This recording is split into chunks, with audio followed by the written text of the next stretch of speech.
considered that he will be here for, after the session, he will be here for about 10-15 minutes to answer other questions from students. So if you have any questions right here, you can come down and ask him.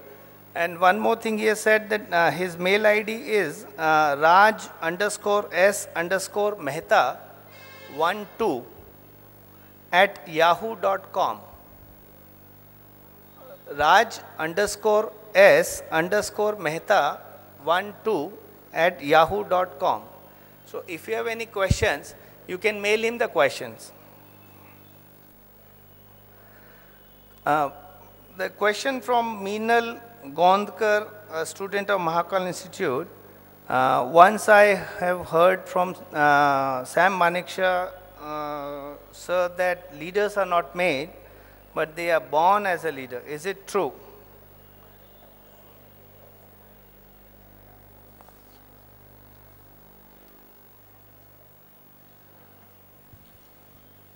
Hello.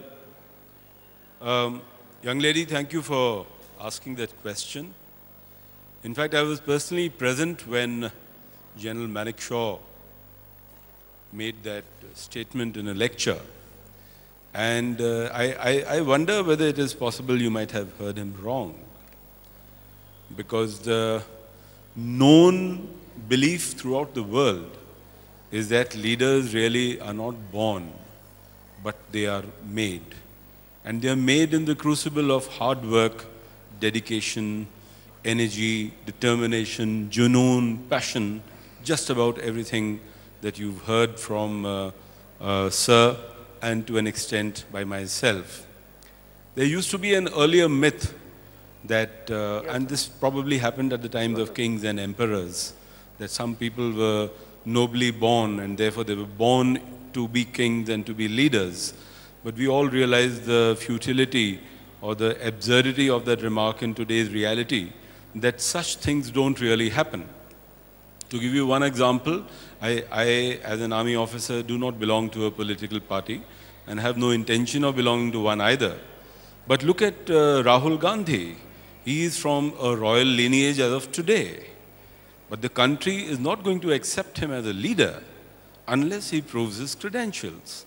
So simply to say that this boy is of noble pedigree, his grandfather and his father, etc., were in the power syndrome or the power circles of the country, and therefore he is an automatic prime minister, is, as Jeff Boycott would say, so much of rubbish. It's really not true. So I would suggest that if you wish to be leaders of tomorrow, please give up this notion that you have to be nobly born in order to be a leader. You really have to work pretty hard at it. Thank you. Thank you. And Mr. Prakash Iyer also has kindly consented to be available for question answers from students. So thanks to him. And just one question was there. There was from girl that which is the failure you faced, which comes to your mind, and how you faced it? With the time that we have, I can't really rattle off all the failures that I've had. I've had several failures, several failures, you know. But you know what? Those weren't failures. Those were really, hey, I learned something and went on. You know, I must tell you, I was the youngest kid. And I had an older brother, so you know, you typically find he can ride a bicycle, you can't ride a bicycle. He can fly a kite, you can't fly a kite. He could do everything and I couldn't do, and I would try and I wouldn't get it right.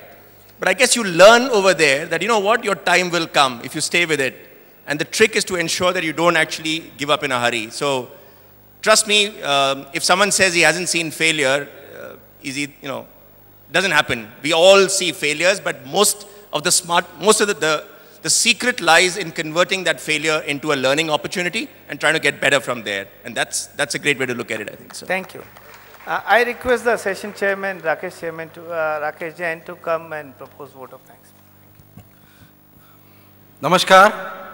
What a wonderful valedictory session with these two great speakers, both Mr. Iyer and Mr. Mehta. I would dedicate these one-liners for both these speakers. One for Mr. Iyer is in the words of Mr. Shiv Khera.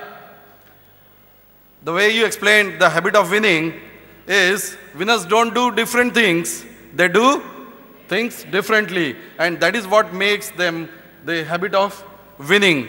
And for General Mehta, I would like to give this one-liner from my famous poet, Dushyant, who says, सिर्फ हंगामा खड़ा करना मेरा मकसद नहीं, सिर्फ हंगामा खड़ा करना मेरा मकसद नहीं, मेरी कोशिश है कि ये सूरत बदलनी चाहिए.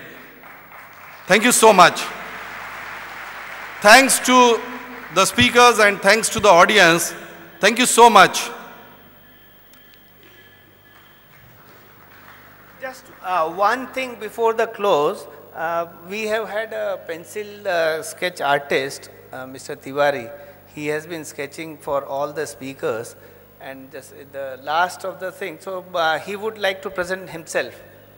So I'll just request him to come forward first.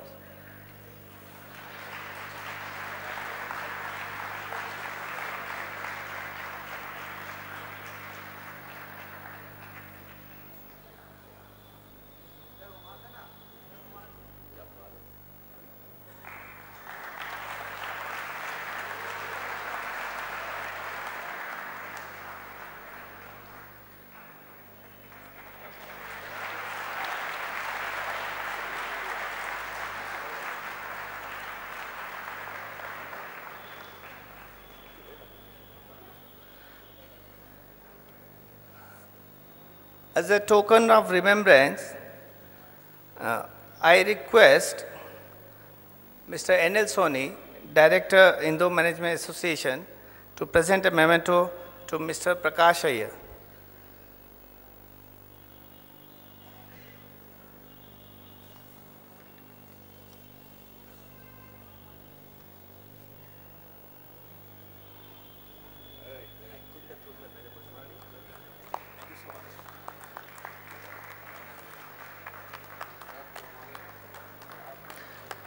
And I request Mr. Vinay Gupta from Ranbaxy to come and present the memento to Major General Raj Mehta.